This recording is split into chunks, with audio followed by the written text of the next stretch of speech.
Okay, well, since we have a lot to talk about today and a lot to look forward to in this next hour and a half, I'm going to begin and we'll get started. We have some people that are still coming into the room, and that's good, and everybody's welcome. So my name is Susan Kaiulani Stanton, and I am here on behalf of Grandmother's Circle of the Earth and the River Sidon Peace with Justice Project. And I'm so grateful for our 52 speakers who have volunteered and offered to join us. And we're already up quite a ways. Rodney will tell you the exact number in just a moment. But with everything that we hear and everything that comes to us, it's just been such an awesome experience already. And we launched our website now. It's basically complete. We have a few more things we're going to be adding. We're going to be putting these talks, embedding them into the website, or if not, we'll be setting up a special channel for them, but we'll keep you guys all aware of that process as we go along. But we've got the website up and you're welcome to take a look at it. And it shows you, it talks to you about the project for why we're all here. And that's called Bring the Children Home. It's time now.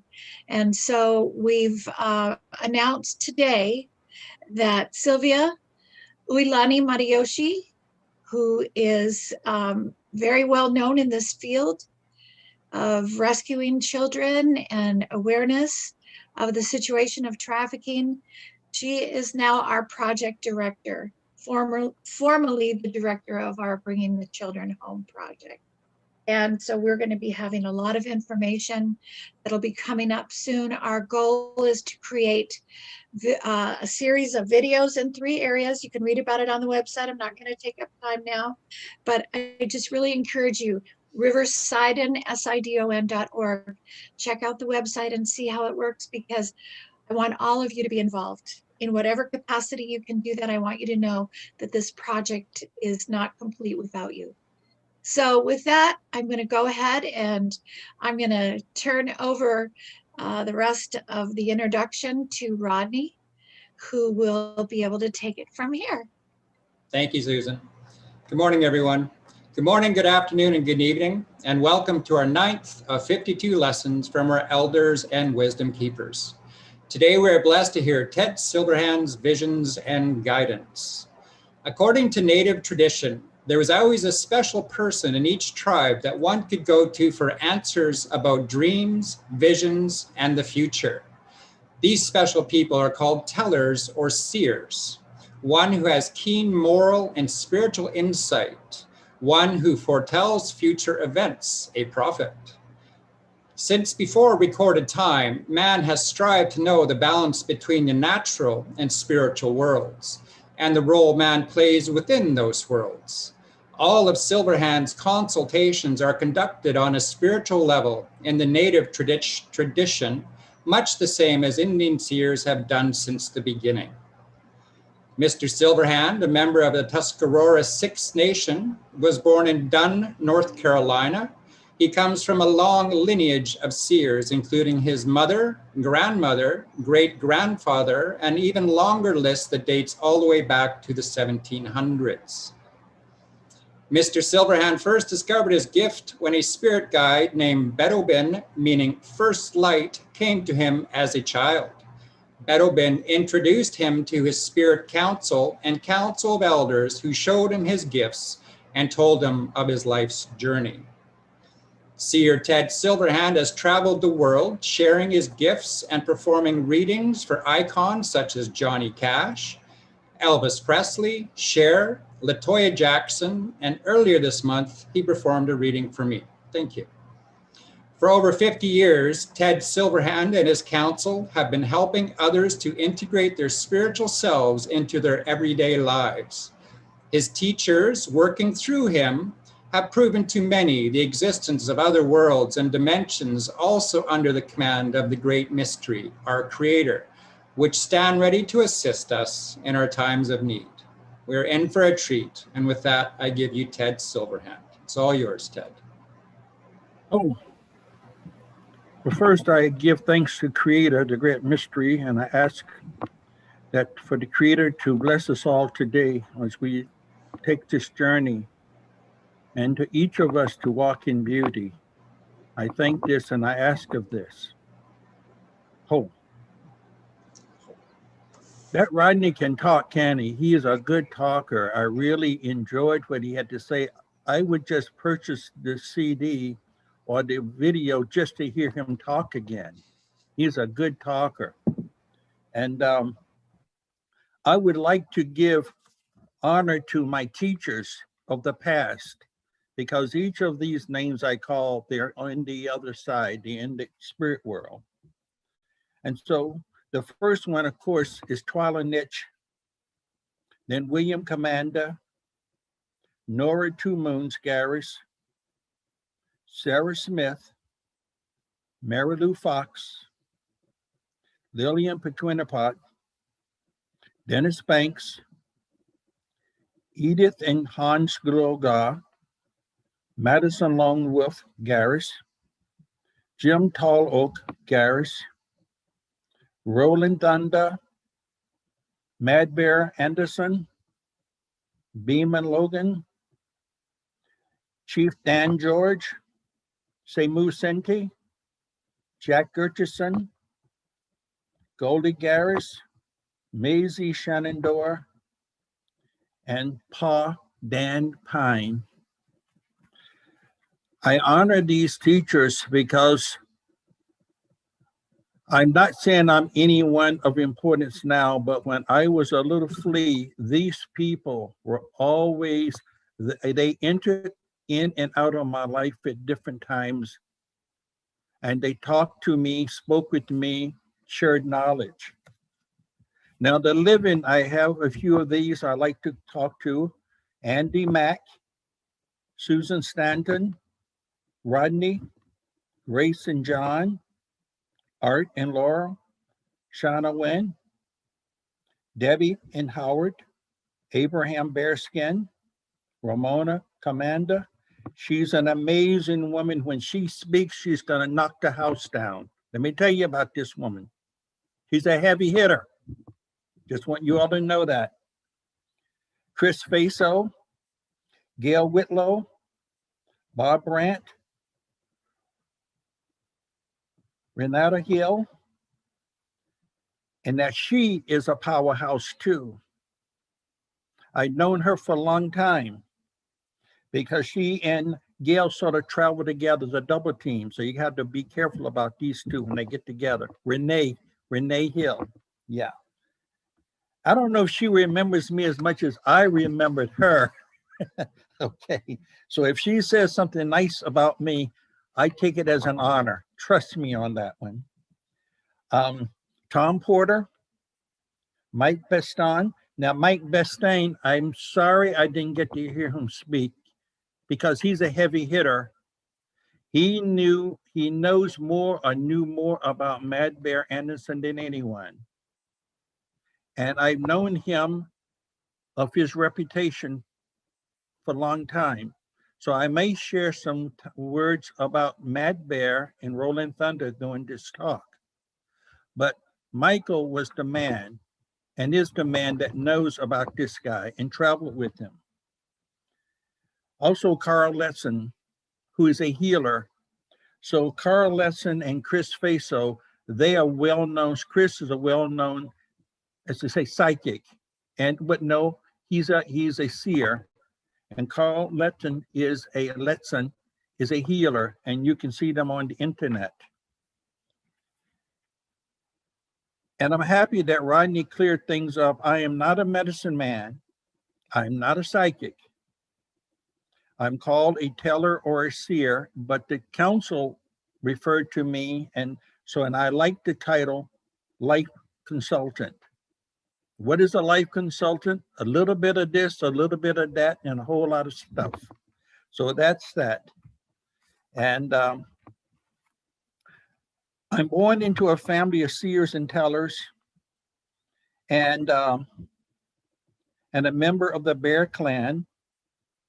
And my spiritual name is Pahukatiwa, given to me by a Pawnee medicine man long time ago.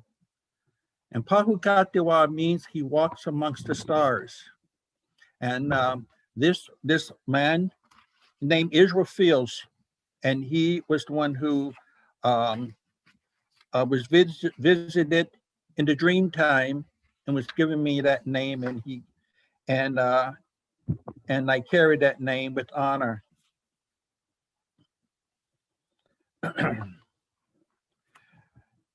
Being a teacher, I am a student of life. We are all students of life. I am a student, and as the teachers always sort of remind me that find a good teacher when they come in and out of your life, and you study, learn from the few good ones that come in, not to be stuck with one teacher, but take what you need and move on to another teacher. Because so many can say, only follow me and no one else. Be careful, because you might be dealing with a fool. Stay away from that one.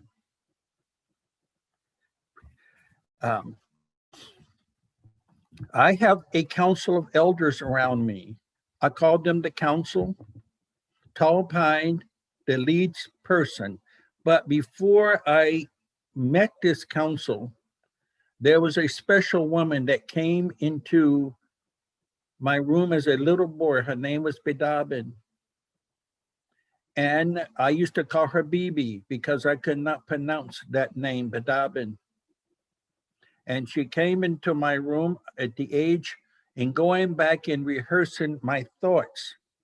And it was told to me I was 9 years old when she came into the room and sat on the side of the bed and spoke to me. Now I want to roll back a little. I was a very, very sickly child growing up. And I had a problem with milk because I could not drink milk. I was allergic to milk, and there was a lot of things that went from one thing to another, to eczema, from eczema to asthma. And back in my day, no one ever heard of all of these things. So what took place, it led me on certain journeys along the way. And at first, my father said maybe I had too much things. I had too much time on my hands. So this is why people entered into my dream time. Well, Bedabian entered and she sat on the side of the bed and she said things, and she said, I would be back in 3 days' time, 3 nights' time. And I was paralyzed. I couldn't move. I didn't know what to do. Well, to make a long story short, when she walked out of the room, and you could actually feel the bed go down. When she walked out of the room, she walked through the wall. And upon being able to move, I zoomed downstairs and we talked about it. And so, well, to make a long story short, within 3 nights' time, she came back through the wall and she pulled me out of my body. And I always hated that sucking sound because it's like diving into a water and the water gushing up your nose. That's how I'm pulled out. And upon that visit on this dirt road that I walked down, and she was pulling me and she took me to a hill.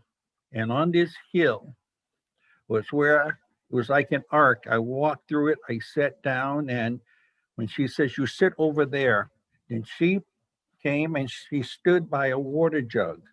Did not understand all of these symbols. But then when I looked up, these 13 people, old men, were sitting in a circle. And as they looked at me, they spoke with their eyes. And each of them talked to me. And through this was an interpreter, and the interpreter was a man named Tall Pine, not Dan Pine, Tall Pine. And white eagle was beside him.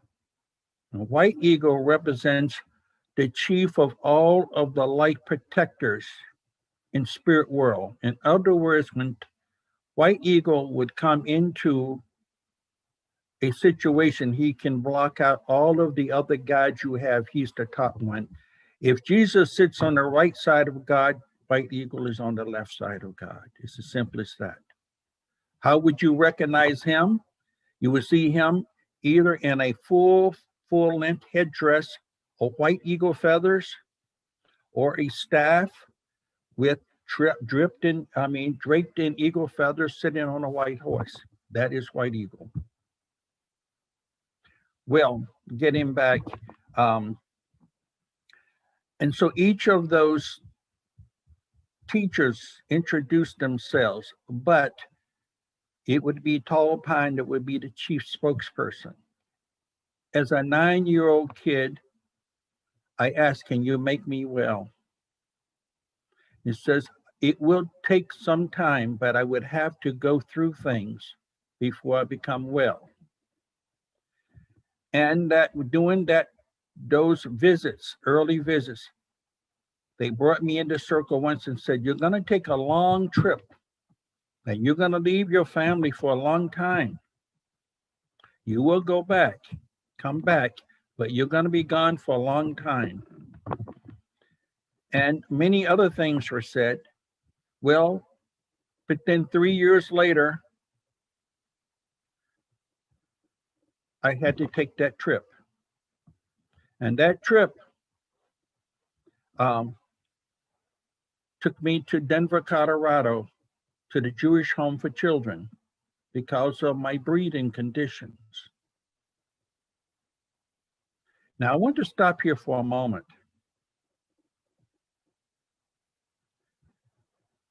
This talk that I'm doing today is not about me, it's about the girls, bringing the girls home, the grandmothers, bringing them together. I know each of the people here and around the world going to be sending in donations. It does not go to me. Everything is going to go to the River Sidon Inn, the River Sidon. And that means that a lot of heavy hitters with pockets, $20, $50, or $100. I appreciate you send it in, send your children's name, your mother's name, grandmother's name, but send it in. This organization needs the money. They need a lot of help. I know I got the leaders here and then they are falling like, oh my God, he's pushing them. Yes, it has to be done this way. So I just want to say this as I get back to this talk. Spirit says that was a clever way of how I put that in, but I didn't do it. It was not rehearsed. Well, I got to Denver, Colorado, and I did not. And the first night there, Bedabin came and pulled me into Dreamtime. And they said, you know, you're going to be here for 3.5 years. You're here to get well, but you're here to meet all types of people from around the world. Now this, I'm 13 years old now, 12, 13 years old. And you're going to find a lot of things and grow into a lot of things. I was very sad there for a long time. I was always very distant. And the man whose name, Jack Gertison, I called out on this list of teachers that helped me.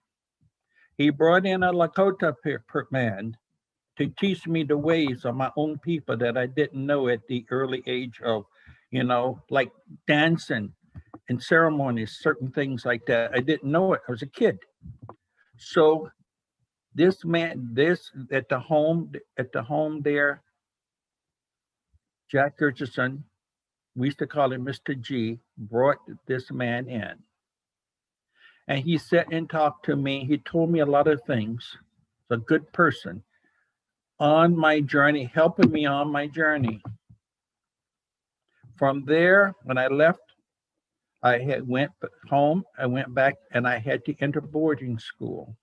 I was in boarding school for 4 years. The Jews, number one, The Catholics, not so good because they kind of went downhill in 4.5 years because things didn't go so good in boarding school for me. But we won't get to that. But in any case, it was an amazing journey throughout all of this in traveling this world. It hasn't been easy in more ways than one. And so along the journey, I began to understand so many of the teachers that have entered, like the Twala Niches and the Sarah Smiths and the Mary Lou Foxes. These women took a liking to me. And I would like to say they molded me in good ways of understanding, along with my mother, along with my aunties, different ones. But I've gotten into a point of calling so many grandmothers, so many aunties, so many as my own family. And it's been quite a journey. And so in doing so, as I've gotten older and true to what the council said, I became healthy. I gotten stronger. But then I began to understand, why did I sit in the thunderstorms? Why did I at the boarding school? Why was I different? As one kid said, I walked to the beat of a different drummer. But however, I was understanding what I had to do this lifetime to a degree. No, I'm not a healer, but I just look into things. But some people say I do. I heal with my voice, pretty much. At least I think some people say I do. But along this way, I found out about the woman. And my aunt said, you know what a home is? I know she started this by saying, you know what is a home? A woman's world, a child's paradise, and a man's kingdom. That's a home. Well, to some of us, it's like a fairy tale because it's not quite that way as we look into the different family units that we have. But the grandma is the hub of the wheel. And around her are the spokes of this wheel, which are family, loved ones, and friends. They revolve around her, but the buck stops with her. Now, and the reasons why I say this, because in the dream time, when they pulled me into the circle, and Tall Pine told me a story that Creator was going to destroy this earth because Creator was upset with how this world was going. And it was just, as Tall Pine said, it was just going left and right. The 13 grandmothers approached the Creator and asked, could they get their powers back? Because man had tricked them out of their powers a long time ago. And they said to the Creator, with our powers back, this is what we are going to do. We're going to have women's circles, maybe 3, 4, 5 gatherings into different homes and things. And we have to heal the women. And as we heal them, make them stronger, then in time, they will bring in the like-minded men. And how that they were healing these women would be if there are 2 or 3 women, and that, as they explain, if a woman is having problems with her boss and she needs that job, and she goes to the grandmothers and they say, this is how you heal, this is how you handle this person or that person. In other words, you had like 3 or 4 people together to counsel this particular woman or group of women. And I'm told that with this, that once they heal themselves and they become very strong, then they will go out and more of the grandmothers will come together and with like-minded men. And then they will go, and as they go from one country to another, and as they gather hands together, they can surround this world this earth with grandmothers, and that the Creator was touched. And in doing so, the Creator returned their powers. And in doing so, that's when they started having potlatches and things of this. And this is what's happening, as it is even today. And so, because being that woman is the hub of the wheel,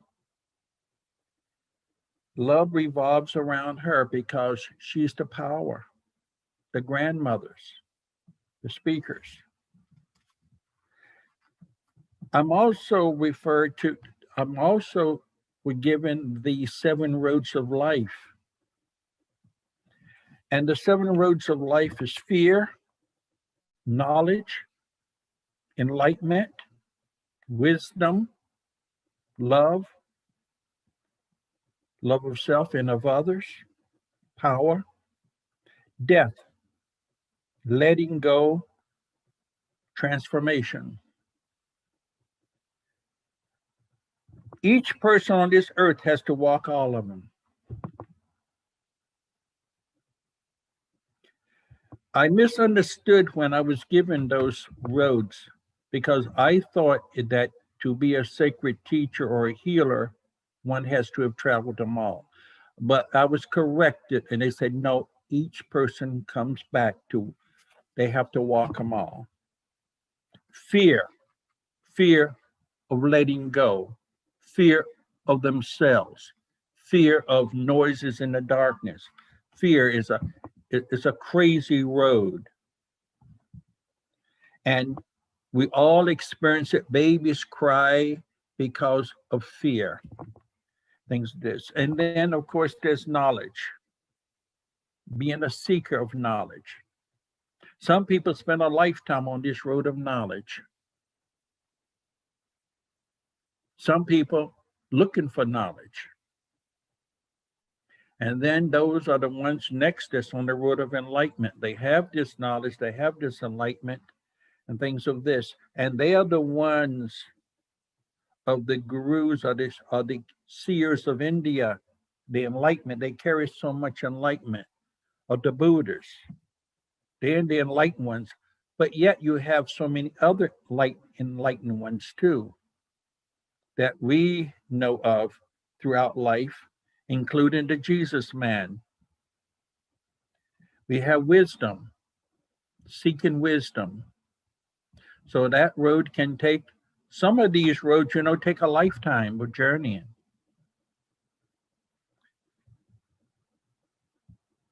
Love, some people so busy beating themselves up in the morning time, so busy they just can't make it together. So when you're having that trouble of doubting yourself, I have a water ceremony I do each morning, and maybe let it be a part of your life. When I get up in the morning and go into the washroom to do what I do, but then when you get in front of the mirror, turn the water on and let it go through the sink, because prayers come through the movement of water, whether it is a faucet, a creek, a river, ocean, or the sea. It carries the same amount of energy. And as the water is going through the sink, face the mirror. Who is looking back at you? But you and God within you looking back at you.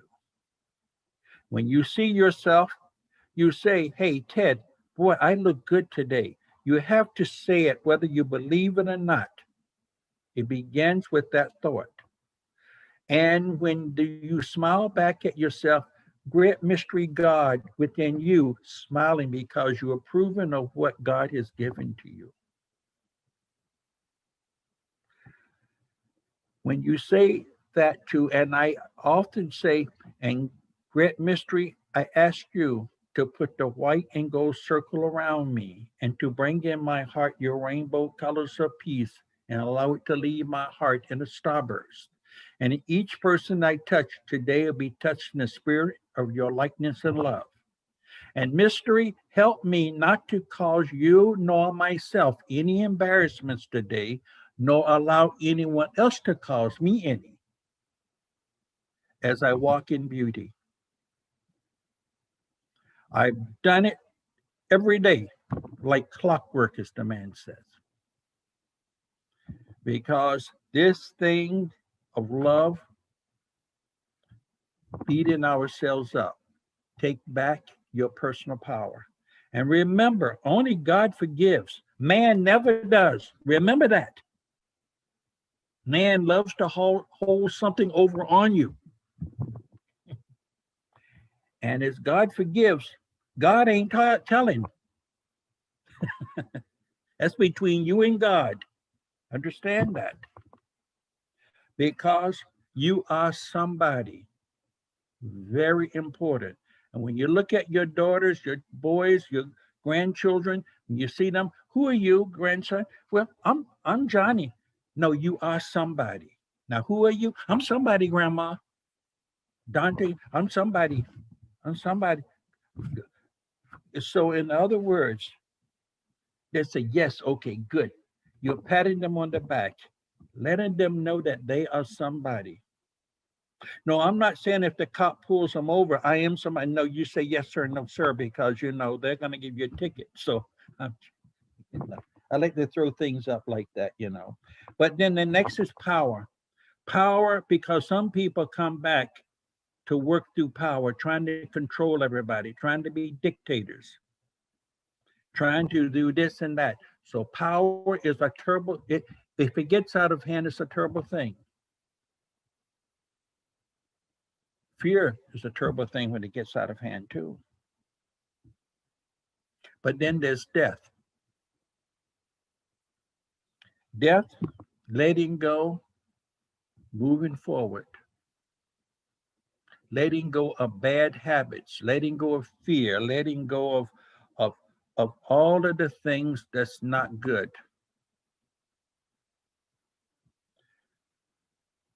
So that's why these 7 roads is so intricate at how they integrate with each other and how they cause a lot of problems.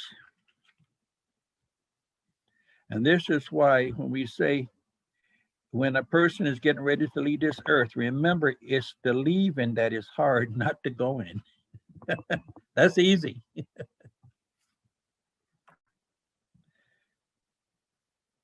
So this is why that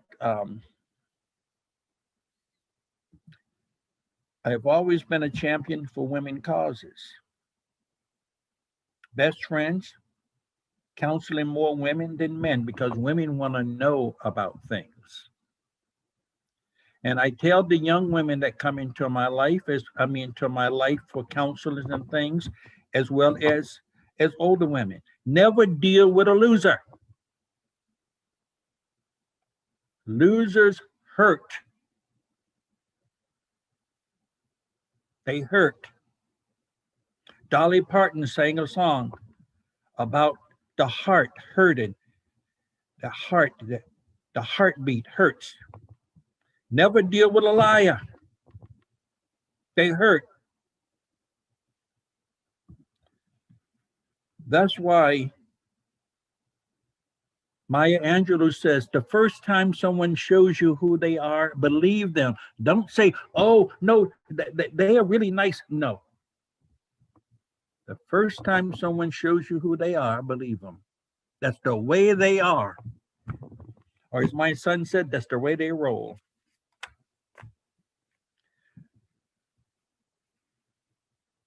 Now, these are just words that I'm saying, and these remain words until you make them yours. Only then they will belong to you.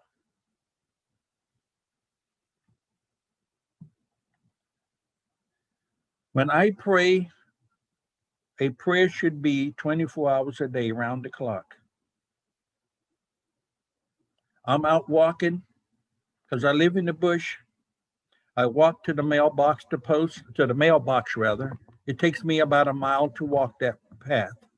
or a kilometer, I guess you would call it in Canada, to walk it there and then walk back with the dogs, of course. And there's nobody there. I'm down this dirt road, and when I look around, there's a squirrel or two run up a tree and things like that. Other than that, but as I'm walking, I walk by Bear Bluff, which one day I'll be buried on, and keep walking. And you know, it's a thing. And I say, thank you for life today, Great Mystery. Thank you for my family. Thank you for my friends. I have a family. We all have families. But it seemed to be that Creator bring people into one's life when you least expect it. So I have a really strong family around me at this time. I was living in Nanaimo, BC, but now I'm in New York State now. And I have a wonderful family, and they surround me with good love and support. And so I can make those walks. Well, I can't make them right now. It's kind of snowy out there. But however, and I know I need to take those walks again because I have not been traveling for over a year. And when I put this shirt on today, it's a little snug on me.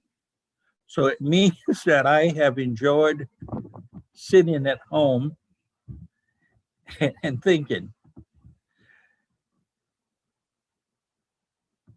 We're all on our own sacred journey this lifetime.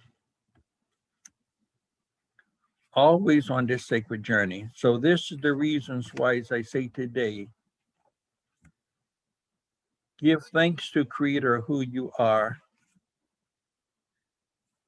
and the things you come to do this lifetime. And I have some things that I have, points that I have to, that I live by. First of all, and some people like to jot this down, this is called a cedar bath. When you really feel that, you really feel distorted, and you feel like, I feel yucky, and I've been around too many negative people and things like that, get some cedar, boil this cedar. I know my friend Bob Brandt, she knows about this cedar because she's the queen of cedar and cedar baths. And I don't know if she's on here tonight, but she's got to be laughing. So you boil this cedar and you take a little sea salt, you throw the sea salt in the bath water, a little sweetgrass, and you have the sage, but you want to put the cedar in a sock. So when you boil this cedar, you pour it into the sock, or maybe I got it wrong, one way or the other, but you want to put the cedar in a sock. And maybe also some of the sage, you put the sage in a sock. That's what it is, the cedar, boil the cedar. Yes, I do it. But you put the cedar, boil cedar into the water, in the bath water, along with the sage in a sock. You put it in there, and then you sit into the water and you soak. And, for about 15, 20 minutes. But of course, the water is not hot, but the cedar is when you put it in the water. And when you come out of that, you're going to sleep you will sleep better than a baby, because babies wake up at night.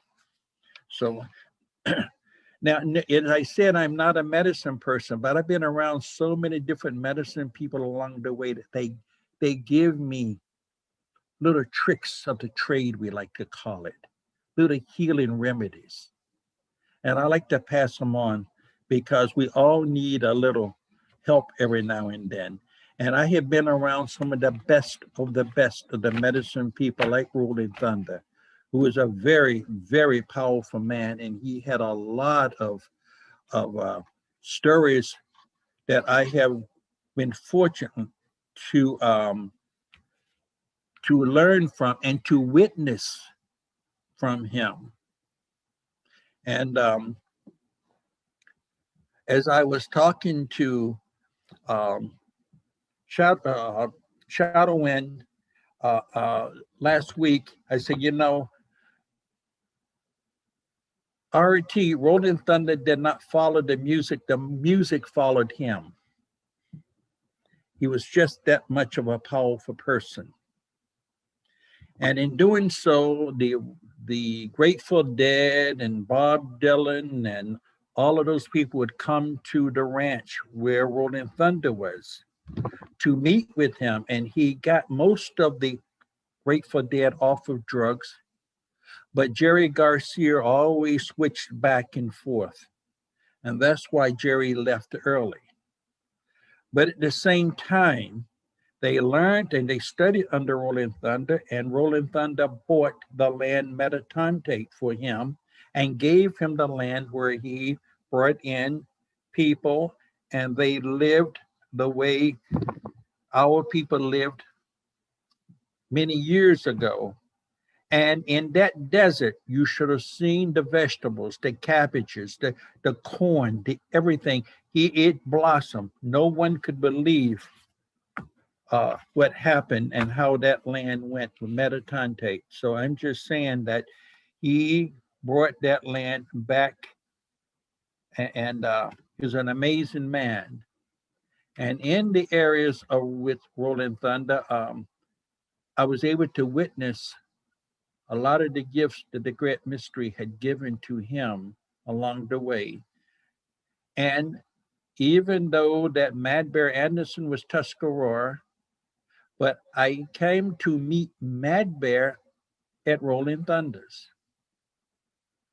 And we sort of nicknamed him the Trickster, but he was he was full of tricks. Renee knows, she's nodding. She knows it. But he was a good talker. But in any case, something happened in Hollywood, in the Hollywood Hills, that blew my mind. And that was that Rolling Thunder, we was staying at some movie star's place, and he got up and went out to the balcony, and he says, I'm going to call Mad Bear. I got to talk to Mad Bear. So he had his corncob pipe, he lit his pipe up, went out and puffed on the pipe. And about 45 minutes later, boom, there's a knock on the door. Bam, bam, bam, bam. Open the door. Where's RT? Where's RT? I got to see RT. And all of a sudden, RT comes out of the room, and they go into a room. It was like a movie, like speed up movie. We were all, not just me, it was about 20, 30 other people in there. And it said, truly, Mad Bear travels without his luggage. And that's a fact. That guy, because we saw what we saw. And you can't tell me, we all saw it. That's how, and you can't get on a jet plane, and you can't knock on a door and there's no cab in the circle driveway. And those circle things in Beverly Hills, they were circle things to people's estates. You just can't float in on a cab. Just didn't happen. Those are the type of things. One of the other ones, we were going someplace, and I was the last to leave the house. And I saw Rolling Thunder's tobacco and pipe on the kitchen table. I saw it. I looked right at it. Rolling Thunder was a guy, you didn't touch his pipe or his tobacco. He was already in the car, waiting. I walked out, got into the car. As we got to one of the towns nearby, outside of Carlin, Nevada, outside of Carlin, he started, my pipe, my tobacco. And I knew I saw it. But when I was looking at it, I looked and it hit me, don't touch it. But I don't know why I looked at it to say, there's a lesson. I didn't know what it was, but it didn't, went right out of my mind. Then all of a sudden, within 2-3 seconds, he's puffing on his pipe and his tobacco's there. You tell me. No, this man didn't have a case. He had cases of tobacco at the house. He only traveled with one corncob pipe in that. Well, anyway, different stories along the way in meeting these different great people. And in talking about, I enjoy being in their lives. And as RT says, always be nice to people. Even though he says, you know, they say I'm a grouch, but he says, he says, but they don't know that only that we knew that he loved people. Now, it's been told that I have met a lot of people along the way on this journey. And I was very lucky to have met some of these people. And I think my mother met a lot of people too. She was a seer for Andy Griffith of the Andy Griffith show. His name was Andy Griffith. And she looked into things for him. And also Richard Petty, when he was around 14 years old. This is Richard Petty said this himself.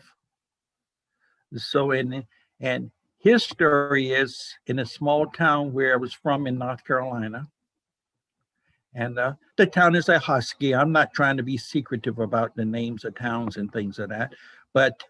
And I would remember my mother would be like on a Christmas and during the holidays, there was always when Richard Petty, someone, well, not someone, it was basically Richard Petty was a pretty well-known person. When he was walking and she would see him, she saw him across the street and she was pushing me on the other side of the street, like, where are we going? Just go. And so then as I crossed the street with her, and then there's Richard walking with a group of businessmen, and he says, and there's my mother, he said, hey, you guys, let me tell you about this woman here. Then all of a sudden, as he's talking about her, he's reaching in his pocket, pulling out the biggest bill he has. He says, this woman told me that I was going to be famous one day. I was going to build race cars and all of this stuff.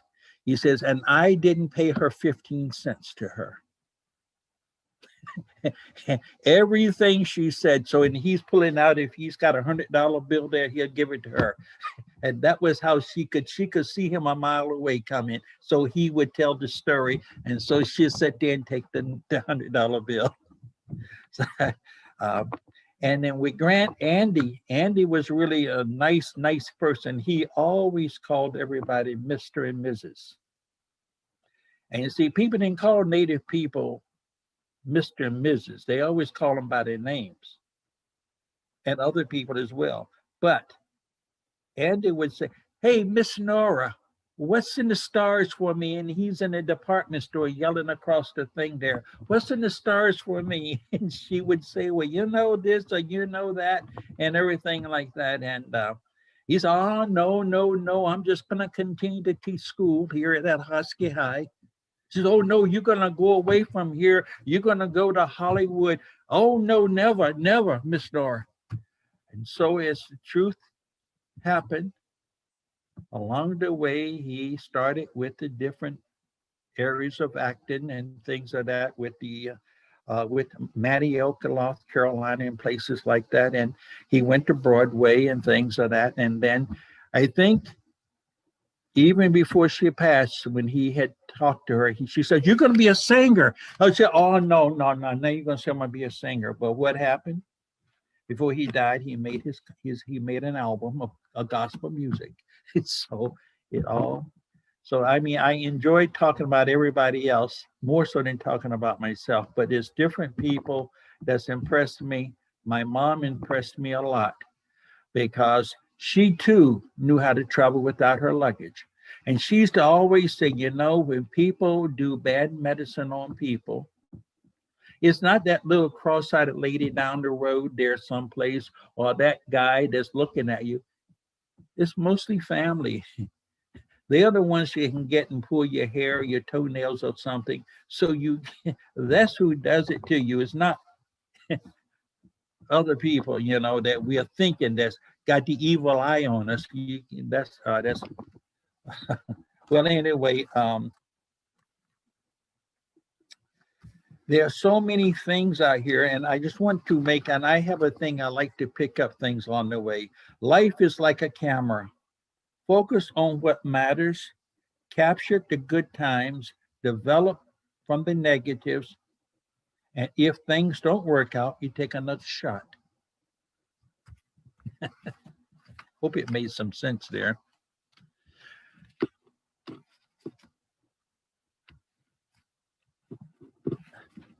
The other things I would like to speak of is that when we go, oh, the man's name was Mickey Hart of the Grateful Dead. And his story is, he is very famous. 20 years later after, oh, well, let me go, I'm getting ahead of myself. Mickey Hart was in a bad car accident. This was years and years ago. He cracked up his car in the canyon out in California. I was with RT when he was over at Francis Coppola's. I like to throw these names out, boy. That just turns me on. I was at his ranch. And they contacted Rolling Thunder. And they said that what happened to Mickey Hart. And Mickey's people want you to get to the hospital right away because Mickey believed in Rolling Thunder. And so RT, the group of us, went to the hospital there in California, it was California, LA there someplace. Not LA, but near San Francisco area someplace. Well, anyway, wherever it was in California. And as we came through the doorway, you heard one of the doctors, surgeons says, well, you can bring in your medicine man, your witch doctor, whatever, because he's gone. He's gone. That's what the guy said. He actually said it to the people. And then RT goes in and he says, you all stay out here. Whatever you hear, don't go in that room. So Rolling Thunder walks into the room. And outside the door, you could actually hear all types of animals in that room. Sounds of animals, birds, everything in that room. And about 35 minutes later, RT comes out of the door. Mickey Hart is sitting up in the bed. That's a fact. And about 15, 20 years later, Rolling Thunder was having a lot of problems with his legs. He was a diabetic. And the leg was giving him a lot of problems. And there was nothing he needed to see. You know, the worst doctor is a medicine man doctoring on himself. It does not work well. And so when Mickey Hart heard about Rolling Thunder's problem, there was a man named Phil Graham. I know you've heard of Phil Graham. He was a big rock promoter back in the 60s, 70s, 80s. So he was a big rock promoter. But he had a big jet. And so Mickey Hart got that jet, got Phil Graham, Phil Graham, to bring in, to take that plane. And that plane flew from California to Echo, Nevada. I'm told it took 2 days to clear the runway for that plane to land. That plane landed. They had a private ambulance there. By the time that ambulance got to Carlin and put Rolling Thunder in there and back to that plane, and 45 minutes later was circling San Francisco. And the lady at the switchboard, she told me this. She says, you know, we knew somebody was famous because it shut down the switchboard. People from Muhammad Ali all the way calling about Rolling Thunder. That's how important this man was. Oh, and it was Bob Weir who brought the Grateful Dead to Carlin. That's who he was. He was a guitarist there. I'm told I have only 5 minutes left, and I did not realize this was going to go as fast as it went. I guess. I hope no one. I haven't seen anybody. You have 35 minutes, actually, Ted. 35 minutes. Oh, Yes. wow. Okay. 35 minutes. Okay. Well, there's a woman named Martha Beck, and she has a saying, holding a grudge is like letting someone live in your head rent free. Think about it.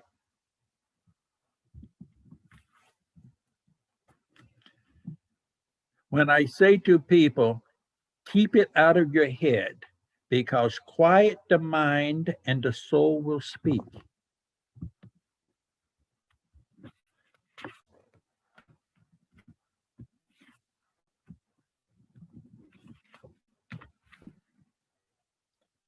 Never make someone a priority when all you are to them is an option. You know that very well. Sometimes we're putting people a little bit too high up on the pedestal, and they really don't mean anything. And then they use us, use our kindness as a weakness. When you know better, you do better. That's from Maya Angelou again. When you know better, you do better. So, and that's really good, because you know how we change things around from time to time. And people say, you know, you didn't say that 5 years ago. Right. You didn't know the whole thing, but you know better now. So yes, you're changing it around a bit. Don't look back. You're not going that way. You got some people that's always looking backwards, and that's why they stumble on themselves. And this is one that Spirit gave me, these 10 two-letter words. If it is to be, it is up to me. Remember, all of these thoughts are recycled thoughts, because we don't have an original thought on us, because we've heard them from one time or another, but they're recycled into where, yes, we originated within our own minds at a time, but it was done someplace else. Someone else said it too. Well, we didn't know it, but it's, you know, so again, speaking of Johnny Cash, yes, I did read for him. He flew me to Montego Bay. This was back in 1970, I think it was 1970. Yeah, I'm an old dude, yes. And it was, I can't think of his estate, but I remember they were really happy because they had just got this special built bed for Billy Graham, because Billy Graham was a very tall man, and he was going to visit them, and they had, and it took me to the room to show me that particular bed that was such a big thing. Well, my reading for Johnny Cash didn't go so well, because he didn't quite really like what I had to say. Matter of fact, he didn't like a lot of what I didn't have to say, because when I was sitting with him, I think he shut me off in about 9 minutes into the reading. And that really, I was really struck back, because I couldn't understand. And you know how it is. I was like holding a lifeline. Hey, this man flew me halfway. Well, it was I thought it was halfway across the world. It flew me all the way from the North Carolina across there. And then he wanted to have the first reading, and I messed it up in the first, didn't even get 10 minutes into the reading. And I couldn't understand. He just says, all of this is wrong. This is just so wrong, so wrong. And so then his wife came in, June came in, and when he left out, he just came, and she said, oh, that's just Johnny. He has to think things through and everything. I said, yeah, but he's thinking it on my time, because he paid for me to come here, and I blew the reading. I was really, so well, everyone else in the party, they had their readings, and and not only that, they gave me a free, a week stay in Montego Bay for a week at the what's it called, it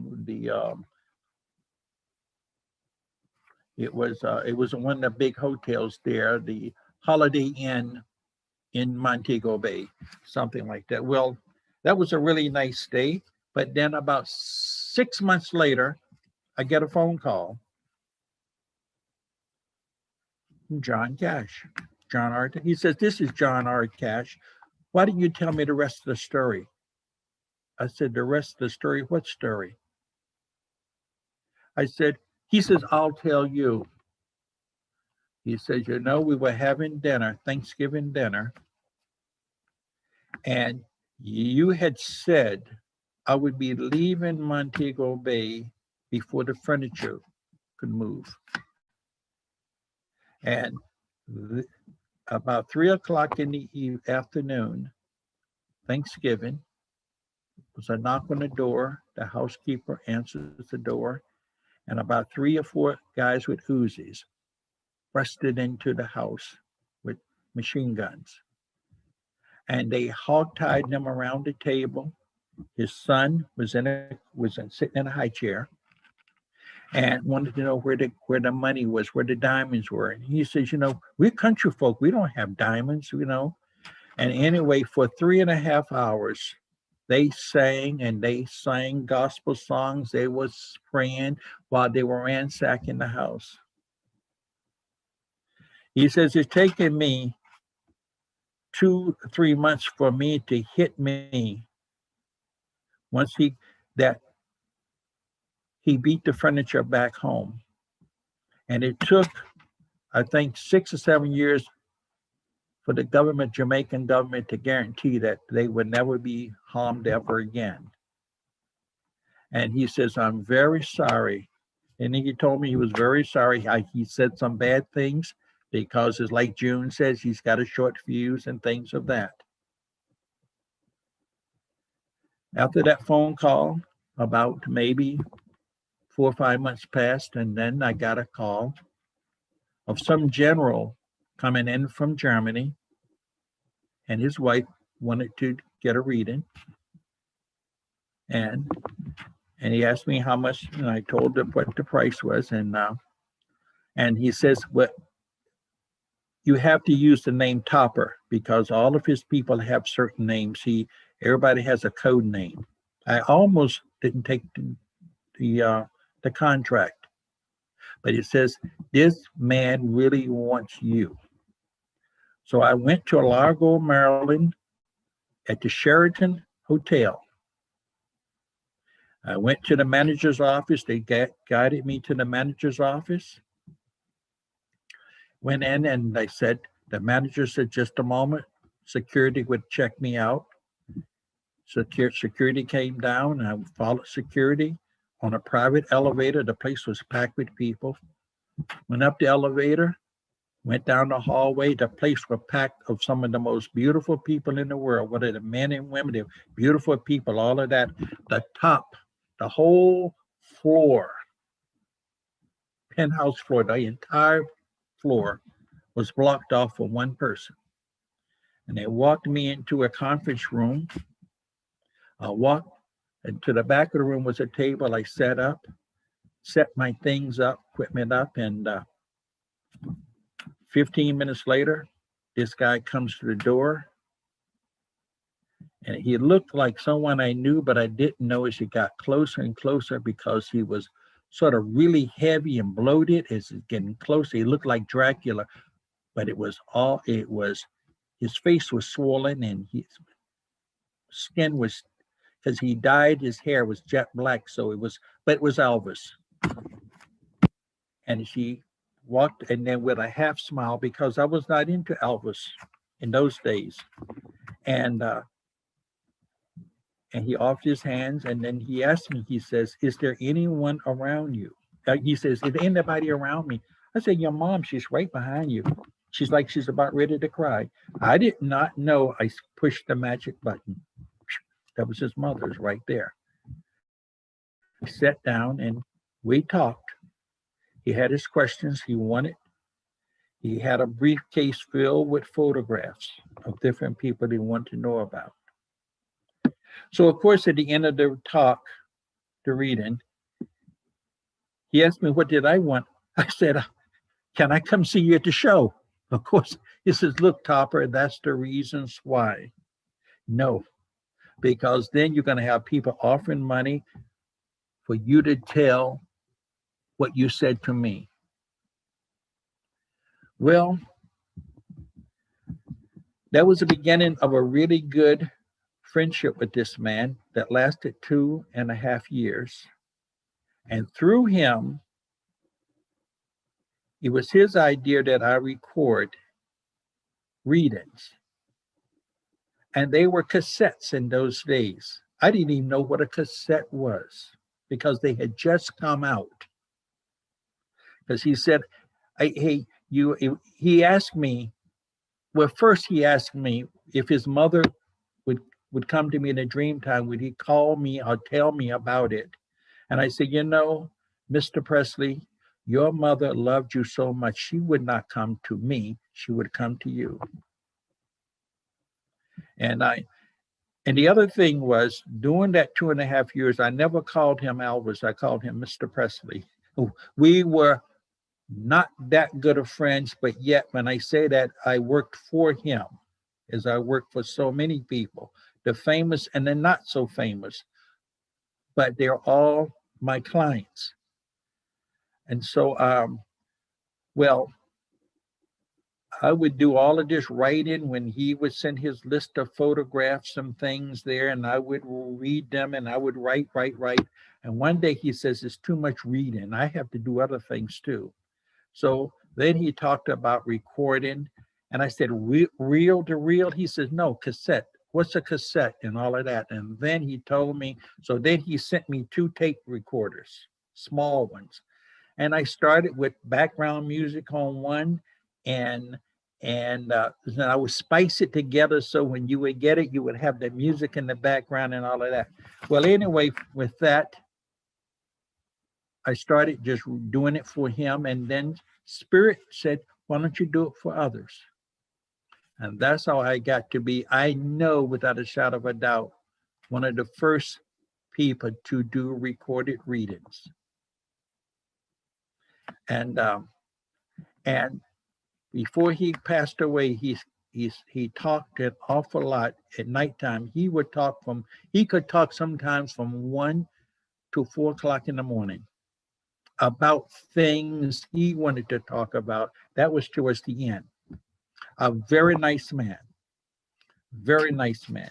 So, and I read for a lot of very nice people, like regular people are very nice people.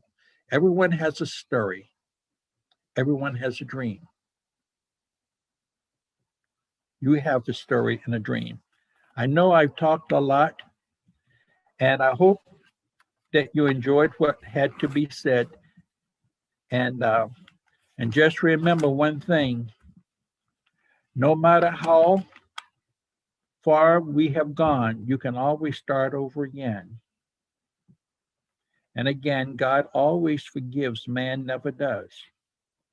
Always aim for the best because God wants you to have the best. Write your plans, work your plans. If God is for you, who can be against you? I think my time has come to an end. Stay in beauty, walk in beauty, talk in beauty, because you all are people of beauty. And don't forget to send that check in for those girls. Those girls got to come back home. Those grandmas got to get together so that they can help heal these girls, our little girls and the women that's out there that need us. Thank you. Aho. Thank you, Ted. Thank you so much for everything you shared with us. And it's going to give us a couple minutes now where we can talk about you. So, I want to say thank you. Ted has been a huge influence in this next level that we're going to. And for those of you, and I see a lot of you here who know Ted already, you understand what I mean.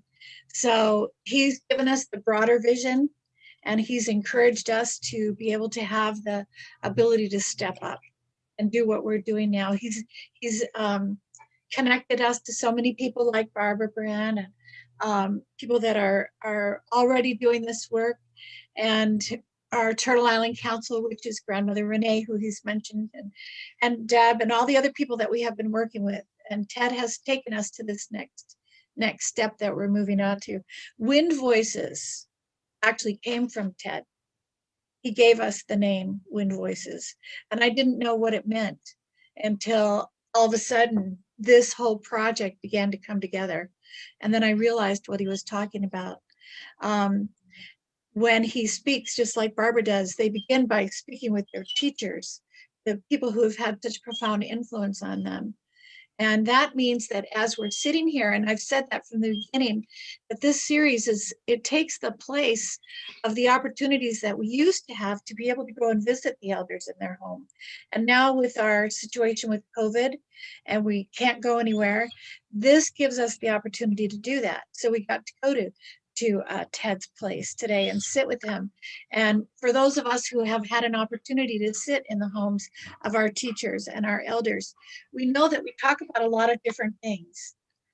And as we do that, their teachers on the other side of the veil are speaking with our teachers on the other side of the veil. And this magnifies the information that we're being given. And sometimes it doesn't download right away. Sometimes it's a few days, sometimes it's longer. And yet the changes, the growth always takes place. And so that's what I have learned from Ted. And I know that there's so many of us who have, and my gratitude is boundless. So what he's talking about with the girls, as Grandmother Renee, well, not so much Grandmother Renee, but Marcia Forrest. Oh yeah, I think Grandmother Renee knows, but Marcia Forrest and Gail Whitlow, they all know I am so awful with money. I am the worst. And because I have this attitude, money and I have very little to do with each other, which has not been a problem because Grandmother Circle the Earth has never had any money, but we never needed it until now. Now that we have this project, and now we do need to come by money. And I'll tell you, as I said earlier, it's about the videos, but we have something else cool that's happening. We have a youth mentor. She's 22 years old, and she's beautiful. And so I was talking to her yesterday, and I was asking her, what can we do to really grab the young girls? Because I don't know about you guys, but I really worry. We have some young girls down the street who sit out here by the car wash at night and play on their phones because of the internet. And they're talking to guys. And I said to one of them one time, hey, you know that hot guy you're talking to? Did you know he's 46 and he's already been in prison 3 times? Did you know that about him? And she just looked at me. And I said, no, you don't, because you don't know if he is or he isn't. And I said, that's what we have to be careful of. So I asked this young woman yesterday, I said, did you ever have anybody come to your school and talk to you about trafficking? And she said, yes. She said, and we pretty much thought they were stupid. You know, they didn't think it was anything interesting. I said, well, that's why we need you.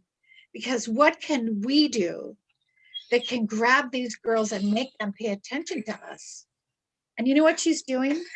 She's building us a video game, a girls' video game that we can put on our webpage, on our website with its own page. Girl Talk, Ted suggested that as a name. I was thinking Girls Talk. I mean, we're all, but in the end, it's going to be up to our young girl to put this together. But she's a phenomenal video game builder, and she's building a video game to grab those girls and make them think about the risk they're in, and then to let them know this is a safe place, that being able to come onto our page with our hotline number, they can call us. Are you worried about yourself? Are you worried about your sister? Has she been gone for 3 days? Are you worried about your girlfriend? She's talking to somebody that you don't know anything about. Bring those concerns to us, and we'll help you find a way to address them. But trust us and know that we're grandmothers. We care. We're not all that. We don't have $1 billion. We don't have a lot of different things, but you know what we have? We have grandmothers' hearts. So we're going to have all these different levels. And as I said, Sylvia Matioshi is now our project director, and she is amazing. She's got experience all over the place. And we've got our grandmothers around the world that we're going to be doing these videos that can be translated So we have all of these ideas, and the main important thing is that we just keep moving forward. And so when we have this hour and a half on Sunday to go into the home of one of our elders or one of our grandmothers and just sit there and listen to them and laugh with them and learn from them, we then take that out into the world and it moves forward. It moves outward like that ripple effect through the water. So I'm going to go ahead and we talked about the closing that we're going to do. That's going to be on me today. And so I want to thank Ted for, again, everything that you shared with us. I love his stories about Elvis and all those people. You know, I never knew anybody that knew anybody like that. I mean, I went to Woodstock. You know, I saw all those guys from a distance, and now they're all old. I can't believe it. I can't believe how old they all got. You know, but Ted knows these people. He'll sit there and in conversation he'll say, "Oh yeah, well, you know, Michael Jackson and Lisa Marie and I'm like, wow, you know, who do we know that knows those things? You know, it's pretty cool. And I just when we sit here and we have this opportunity, I know that, you know, we're not. I just know that we are blessed. We are totally blessed to have these moments. So I want to say thank you to Ted about the cedar bath and Barbara Brandt for knowing all about it.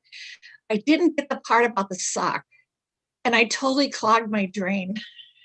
So I had to get in there and figure out how, and the bear just kept looking at me like, what is that doing to the bathtub? But it was very cool. It does work. It was beautiful. So now I'm going to remember that one. But we have to remember that when the elders teach us, we have to remember the details too. Not that the spirit is only found in the details, of course. We do have to remember that that's important. And when I first began to carry the lodge, I was afraid. I put it off for years, even though the opportunity had come into my life. I never felt like I could really do it. And so finally, I had an opportunity. I said, that's it. I'm just gonna do this. I know I can do it. I've been in a million of them. I know it's time. I've had my hands blessed. I was gifted my lodge by my teacher. Came with a genealogy. It had a lineage. I had everything I needed. And I had a group of Ojibwe grandmothers who were coming down, and they scared me to death. And I said, that's okay, Susan, you can do this. You're strong. You have a beautiful lodge. I did the whole thing. And at the very end, as I turned to leave the lodge and crawl out, I realized I forgot to take my shoes off. And it was the worst feeling in my lifetime. And of course, I'm the first one out the door. Nobody said a word to me. We went back to the cabin after everything was over. And everybody was going and doing their things. And I went into the bathroom and I fell to the floor. I collapsed and I started to cry. And I was begging Creator to forgive me. Forgive me. I can't believe I did that. I forgot to take my shoes off.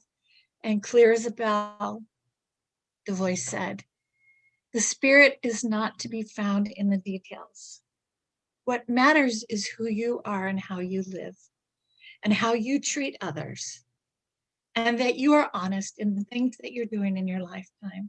And when that happens, Creator will pick up the difference. So recently, I went through a really hard time. And one day I was crying, you know, by myself. And I was with Bear and I was praying. And I said, God, why did you have to let my heart break? Why? And the answer was to let the light in. And it was such a simple answer, but that's how we do it. You know, the pain that we go through, it's not because we're not enough. It's not because we're not good enough.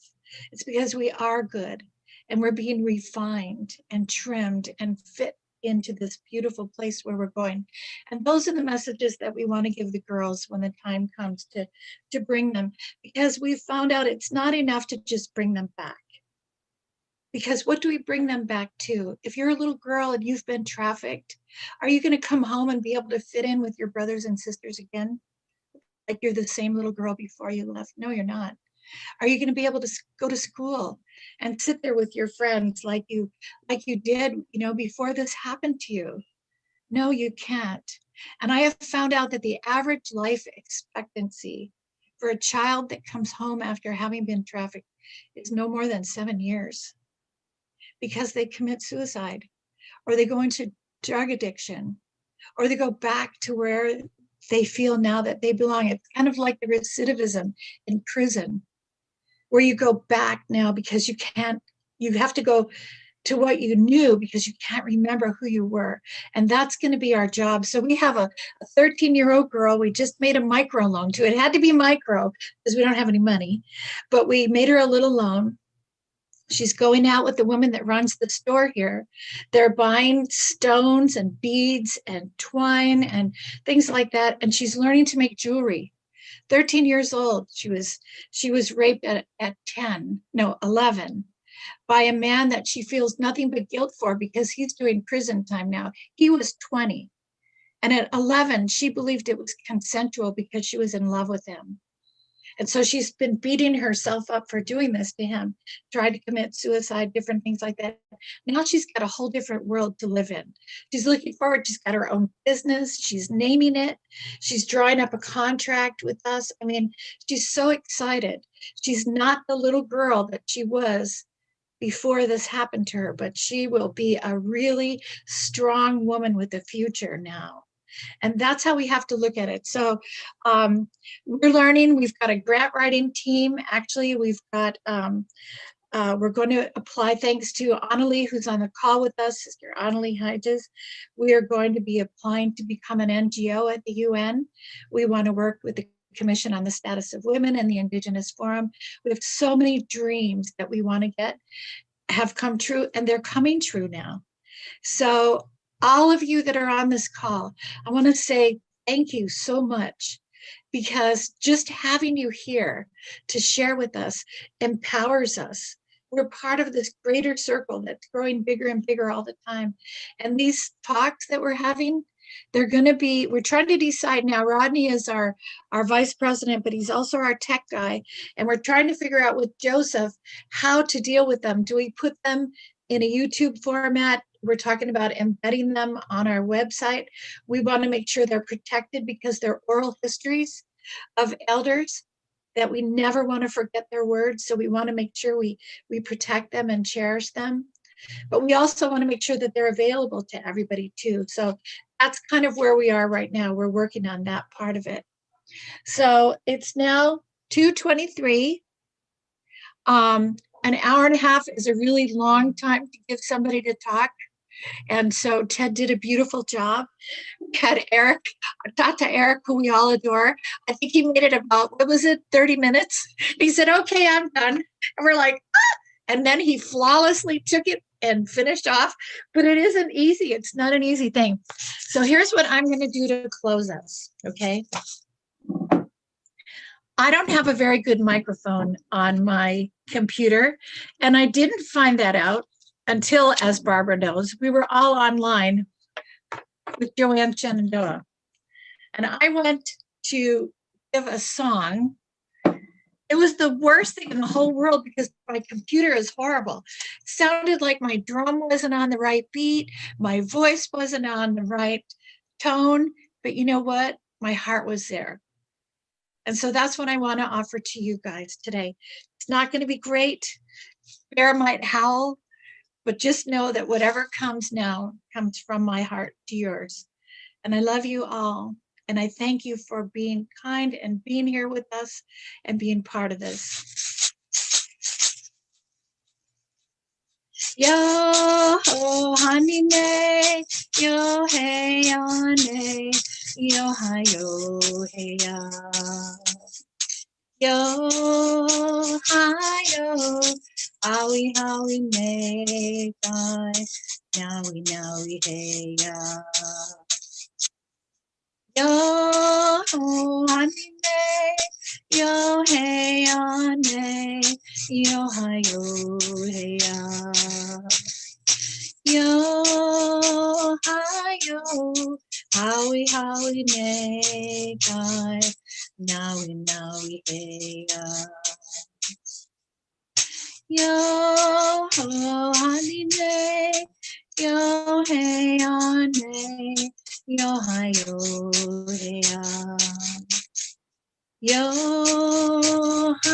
yo, howie, howie, nay, bye. Nowie, nowie, hey, yo, honey, nay, yo, hey, honey, yo, hi, yo, hey, yo, hi, yo, howie, howie, nay, bye. Nowie, nowie, hey,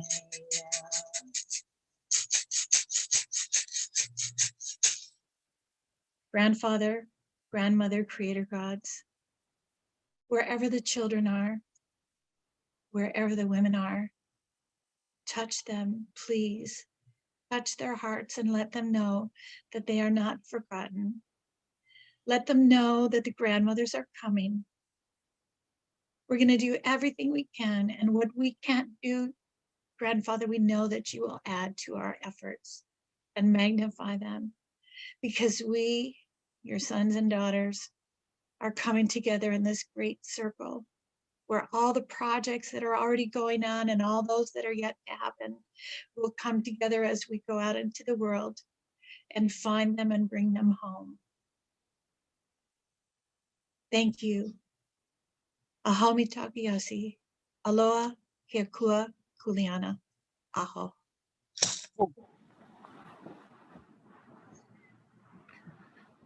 Thank you, Rodney.